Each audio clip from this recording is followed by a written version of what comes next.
Corporate politics ये एक ऐसा टॉपिक है जिसके बारे में बहुत डिस्कशन होता है, बहुत कुछ लिखा जाता है और ये एक ऐसी चीज़ है जिससे कोई भी कॉर्पोरेट वर्ल्ड में बच नहीं पाता, क्योंकि कॉर्पोरेट वर्ल्ड में सभी लोग सक्सेस पाना चाहते हैं, सभी लोग उस रैट रेस में दौड़ रहे हैं। और जब कॉन्फ्लिक्टिंग इंटरेस्ट है, जब लोग डिफरेंट बैकग्राउंड से आए हैं, जब लोग अपने लिए कुछ अचीव करना चाहते हैं, तो ये डेफिनेटली होता है कि उन सब के बीच में सर्टेन अमाउंट ऑफ पॉलिटिक्स आ जाता है। लोग अपार्ट फ्रॉम परफॉर्मेंस कुछ और भी स्ट्रैटेजीज यूज़ करना शुरू कर देते हैं जो इस पॉलिटिक्स के बकेट में आती हैं। तो आपको ये समझना बहुत ज़रूरी है कि पहले पॉलिटिक्स क्या है इसको समझें, और इस पॉलिटिक्स से अगर निकलना है तो उसके लिए क्या स्ट्रैटेजीज़ आपको लगानी पड़ेंगी, तो उन स्ट्रैटेजीज़ को भी समझें। तो इस वीडियो में मैं आपको बताने जा रहा हूँ कि पहले पॉलिटिक्स को आइडेंटिफाई कैसे करें और फिर उससे बचने के लिए या उसे टैकल करने के लिए आप क्या स्ट्रैटेजीज़ यूज़ कर सकते हैं। तो इस वीडियो को पूरा देखिए, क्योंकि ये आपको बहुत ही मदद कर सकता है कॉर्पोरेट पॉलिटिक्स को मैनेज करने में।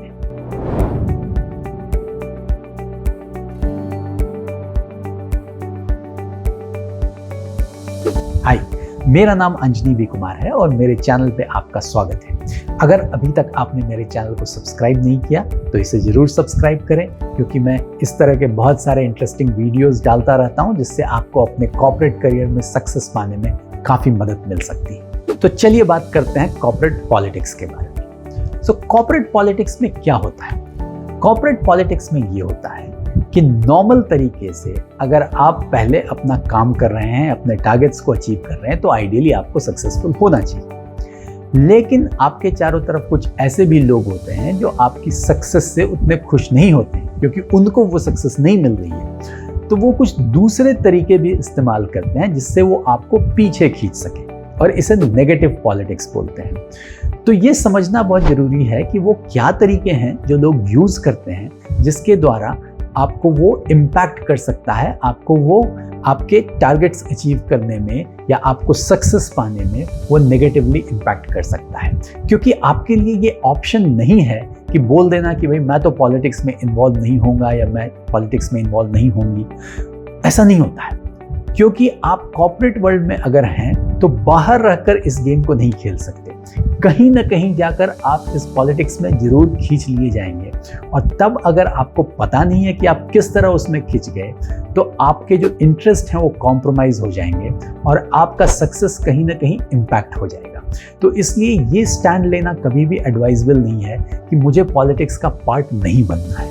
यस, मुझे पॉलिटिक्स एक्टिवली नहीं खेलना है, मुझे उसमें इन्वॉल्व नहीं होना है, लेकिन मेरे पास ऐसी स्ट्रैटेजीज होनी चाहिए कि अगर कोई मुझे उसमें खींच रहा है तो पहले मैं उसे समझ लूं और उसे कैसे टैकल करना है उसके बारे में मैं अपनी स्ट्रैटेजी बना लूं।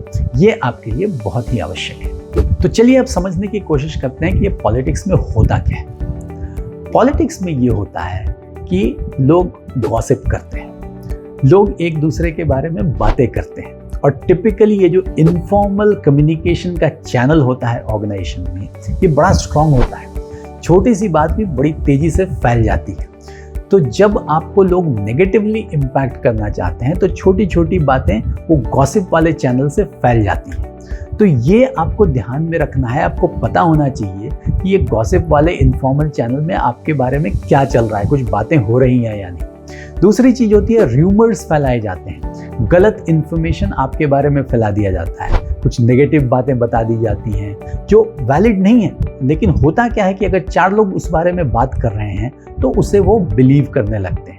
वो चाहते हैं कि किसी तरह वो इन्फॉर्मेशन आपके बॉस के पास पहुंच जाए या डिसीजन मेकर्स के पास पहुंच जाए। तो पहले गॉसिप होता है, र्यूमर्स होते हैं, और तीसरा लोग ये भी करते हैं कि लोग फ्लैटरी का इस्तेमाल करते हैं अपने बॉसेस को खुश करने के लिए, उनसे ज़्यादा इंक्रीमेंट्स लेने के लिए, उनसे अपने बारे में पॉजिटिव डिसीजंस लेने के लिए। तो ये फ्लैटरी का भी बहुत ज़्यादा यूज़ होता है। सो अगर आप एक डिपार्टमेंट में काम कर रहे हैं जहाँ 5 लोग हैं तो आपको ये भी देखना पड़ेगा कि कुछ 1-2 लोग वैसे रहेंगे जो काम तो बहुत ज़्यादा नहीं करेंगे, लेकिन वो किसी भी तरह अपने बॉस को खुश करने में लगे रहते हैं। और कई बार ऐसा होता है कि बॉसेस भी चाहते हैं कि लोग उन्हें फ्लैटरी करें, उन्हें खुश करें, और उनको वो रिवॉर्ड भी करते हैं। तो इस चीज़ को भी समझना बहुत ज़रूरी है। तो ये 3 चीज़ें जो हैं, जो गॉसिप है, र्यूमर्स हैं, फ्लैटरी हैं, ये सब एक पॉलिटिक्स के तरीके होते हैं जो लोग यूज़ करते हैं। और जैसा कि मैंने पहले कहा कि ये कॉर्पोरेट वर्ल्ड में इनफॉर्मल चैनल्स जो होते हैं ये बड़े स्ट्रॉन्ग होते हैं। ये जो कॉफ़ी के ऊपर जो डिस्कशन होता है या लंच टेबल पर डिस्कशन होता है, ये बहुत तेज़ी से फैलता है। तो आपको ये अपने आँख और कान खुले रखने हैं कि कहीं आपके बारे में भी तो कुछ ऐसा नहीं हो रहा है, कुछ बातें नहीं फैल रही हैं, कुछ नेगेटिवली बताया नहीं जा रहा है, या आपके जो साथ में जो काम करते हैं, जो आपसे compete कर रहे हैं, वो बॉस को कुछ खुश करने के लिए ऐसा कर रहे हैं जो हो सकता है जिसमें आप नेगेटिवली इम्पैक्ट हो जाएं। तो इन चीज़ों के बारे में आपको ध्यान रखना ज़रूरी है।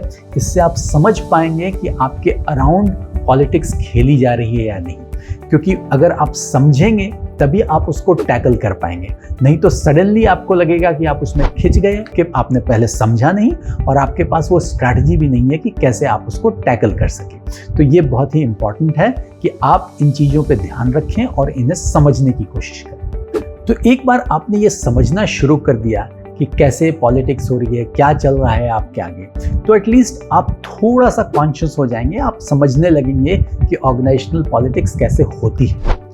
उसमें इन्वॉल्व होना जरूरी नहीं, इन्वॉल्व तभी होना है जब आपको ये नेगेटिवली इम्पैक्ट करे। तो जब आप अगर कई सिचुएशन में देखते हैं कि भाई आपको नेगेटिवली इम्पैक्ट कर सकती है, तो आपकी स्ट्रैटेजी क्या होनी चाहिए, या उससे पहले भी अगर आप जानते हैं कि कहीं ना कहीं जाकर आपको इसमें इन्वॉल्व होना है, आपको खींच लिया जाएगा, और अगर आप अच्छे परफॉर्मर हैं, तो ये सोचना जरूरी है कि आप किस तरह से अपनी काउंटर स्ट्रैटेजी बना सकते हैं। तो इसके लिए मैं नॉर्मली एडवाइस करता हूं कि आपको 3 चीज़ों पे ध्यान देनी चाहिए।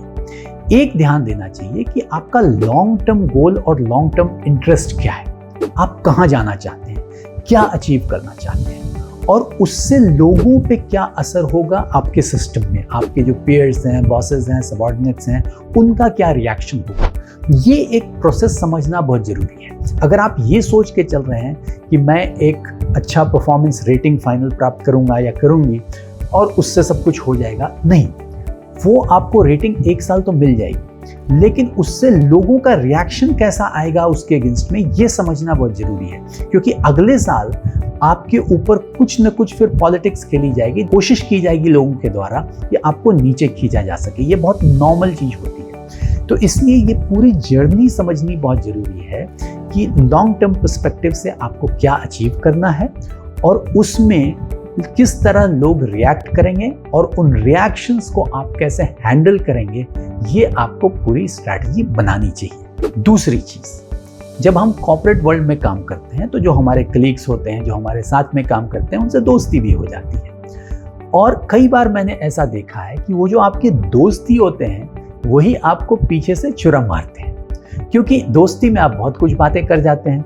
काफ़ी चीज़ें डिस्कस कर लेते हैं, और वो लोग इस इंफॉर्मेशन को पिकअप करके आपके अगेंस्ट नेगेटिवली यूज करते हैं। सो दूसरी चीज़ मैं जो हमेशा लोगों को बोलता हूँ कि अपने दोस्तों को वाइजली सेलेक्ट कीजिए, choose your friends wisely, because ऐसे लोगों को आपको सेलेक्ट करना होगा जिनका वैल्यू सिस्टम, जिनका एथिकल सिस्टम आपसे मैच करता हो।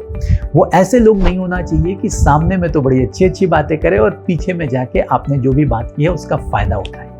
सो ये दूसरा प्रिंसिपल बहुत इंपॉर्टेंट है, क्योंकि जिस तरह के लोगों के साथ आप रहेंगे तो धीरे धीरे आपका ग्रुप भी उसी तरह का बनता जाएगा। आप ये भी इंश्योर करते जाएंगे कि एटलीस्ट कितने लोग जो हैं वो तो मुझे नेगेटिवली इम्पैक्ट नहीं करेंगे, वो मेरे अगेंस्ट तो कोई पॉलिटिक्स नहीं खेलेगा। सो ये एक बहुत ही इंपॉर्टेंट तरीका है कॉर्पोरेट पॉलिटिक्स को मैनेज करने का, कि अपने फ्रेंड्स को अच्छी तरह से चुनिए, क्योंकि कल को अगर आपके अगेंस्ट कोई दूसरा पॉलिटिक्स कर भी रहा है तो आपकी अगर फ्रेंड सर्कल बड़ी है और सही लोगों की है जिनका वेवलेंथ आपसे मैच होता है, तो वो आपको बताएंगे भी कि आप किस तरह से उसे काउंटर करें, क्या चल रहा है, किस तरह के र्यूमर फैल रहे हैं, किस तरह की गॉसिपिंग हो रही है, किस तरह कोई बॉस को खुश करने की कोशिश कर रहा है या कर रही है। तो इन चीज़ों के बारे में आपको इन्फॉर्मेशन भी मिलनी चालू हो जाएगी अगर आपका फ्रेंड सर्कल सही है, अगर आपका वेवलेंथ मैच होता है। तो इसलिए हमेशा अपने फ्रेंड्स को इस तरह सेलेक्ट कीजिए कि आपके वो इंटरेस्ट में काम करें, उससे आपका बेनिफिट हो सके।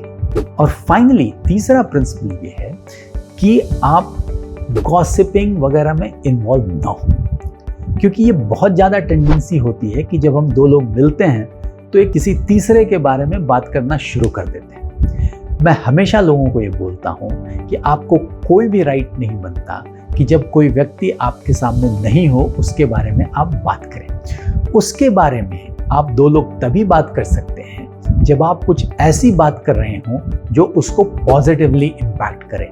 अदरवाइज आपके पास कोई भी राइट नहीं है किसी तीसरे व्यक्ति के बारे में बात करने का, क्योंकि अगर आप ऐसा कर रहे हैं तो आप गॉसिप कर रहे हैं। तो गॉसिपिंग से दूर रहिए, नेगेटिव लैंग्वेज को यूज करने से बचिए, क्योंकि कॉर्पोरेट वर्ल्ड में ये सब चीज़ें बड़ी पिक कर ली जाती हैं। अगर आपने किसी के बारे में कुछ बोल दिया नेगेटिवली या कुछ वर्ड्स यूज़ कर दिए जो नॉर्मल तरीके में हम यूज़ नहीं करते, तो कहीं ना कहीं से वो उसके पास पहुंच जाएगा।